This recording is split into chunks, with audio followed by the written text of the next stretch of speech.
এরা হারের ভয়ে আতঙ্কিত।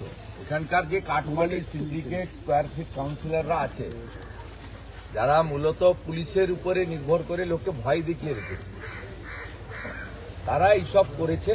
যারা করেছে আমাদের সিসিটিভি ছিল, আমরা ধরেছি এবং সামনে এনেছি। এখান থেকে আমাদের বিজেপির যে অ্যাসেম্বলি কার্যালয় সিসিটিভি চুরি হয়েছিল, আমি আজকে আবার নতুন সিসিটিভি এখানে আমাদের যারা মন্ডল প্রেসিডেন্ট অ্যাসেম্বলি কনভেনার তারা লাগিয়েছে এবং যে পতাকাগুলো হাত দিয়েছিল এখানে আবার আজকে পতাকা টাঙানো হলো। এটা ভবানীপুর বিধানসভা মানেই এখানে ভারতীয় জনতা পার্টি বা বিরোধী দল আসতে পারবে না। এখানে কাউন্সিলর আর পুলিশ যা বলবে তাই করবে, এটা হতে পারে না। আমি সেই কারণে এখানে এসেছি। সোশ্যাল মিডিয়া প্রেস তো আছে, ওটা সেফ জোনে করা হয়, কিন্তু মাটিতে আসতে হয়। মাটিতে এসে আমাদের বিজেপির মর্যাদার পতাকাকে পুনরায় টাঙালাম। চুরি হয়ে যাওয়া সিসিটিভি বললাম এফআইআর করে রেখেছে আমাদের জেলা প্রেসিডেন্ট এবং লোকাল লিডাররা, দুটো এফআইআর করা আছে এবং এপ্রিল মাসের পরে বিজেপি সরকার এলে এই এফআইআর দুটোকে অ্যাক্টিভ করা হবে। এটা শুনে রাখুন, গুন্ডারাজ খতম করবো আমরা। বিহারে অনেক আগে জঙ্গলরাজ শেষ হয়ে গেছে।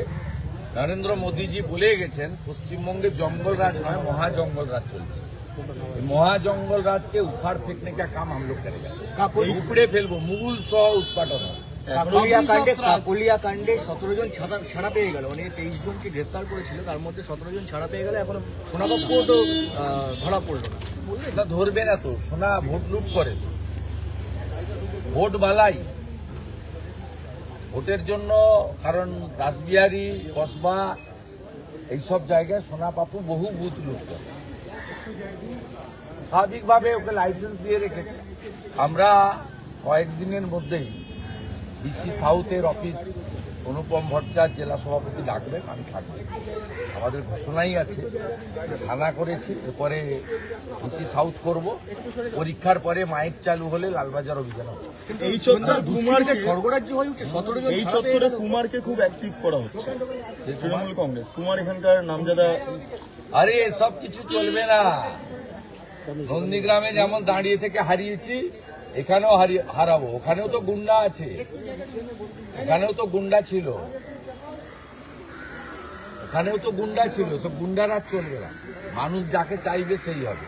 মমতা বন্দ্যোপাধ্যায় একটা টুইট করেছেন, টুইট করে সেখানে বাইরে গিয়ে যে বাঙালিরা আক্রান্ত হচ্ছেন সেই বিষয়টা বারবার উত্থাপন করছেন এবং কিছু বিধায়করা তারা প্রাদেশিকতা ছড়াচ্ছেন, বিহারি, বাঙালি, পাঞ্জাবি এ সমস্ত করে। কলকাতা শহরে লাভ হবে না, হিন্দুরা বিভক্ত হবে না।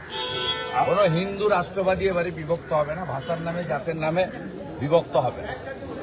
আমরা শুরু করি ভারত মাতা দিয়ে, শেষ করি ভারত মাতা দিয়ে। উনি যে চক্কর করছেন, এই চক্করে এবারে হিন্দুরা পড়বে না। ওনার আমলে কোনো হিন্দু, সে গুজরাটি হিন্দু হোক, মহারাষ্ট্রের হিন্দু হোক, ইউপির হিন্দু হোক আর বাঙালি হিন্দু হোক, কেউ ভালো নেই। কারোর বাড়িতে চাকরি নেই, শিল্প নেই, রোজগার নেই, হাহাকার অবস্থা।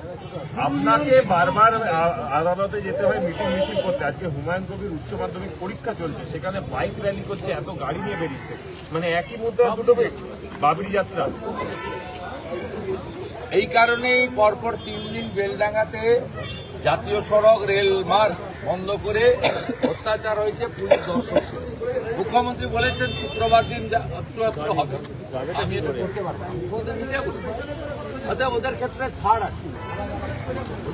ছাড় আছে, নামটা হুমায়ুন কবির, একটা বিশেষ সম্প্রদায়কে প্রতিনিধিত্ব করছেন। উনি আত্মসমর্পণ করেছেন ওদের কাছে।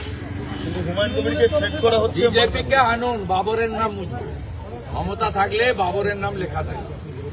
তৃণমূলের তরফে বারবার বলা হচ্ছে বন্দে মাতরম, আর না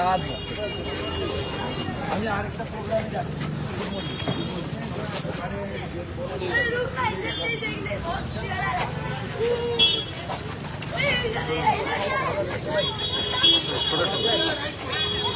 রাস্তা আল্লাহ সবাই আছে আমার জন্য কিছু পরামর্শ কিছু আছে কিছু সাজেশন আছে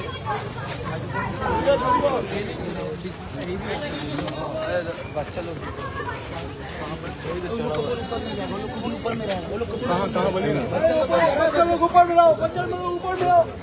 নমস্কার কোথায় किस तरफ है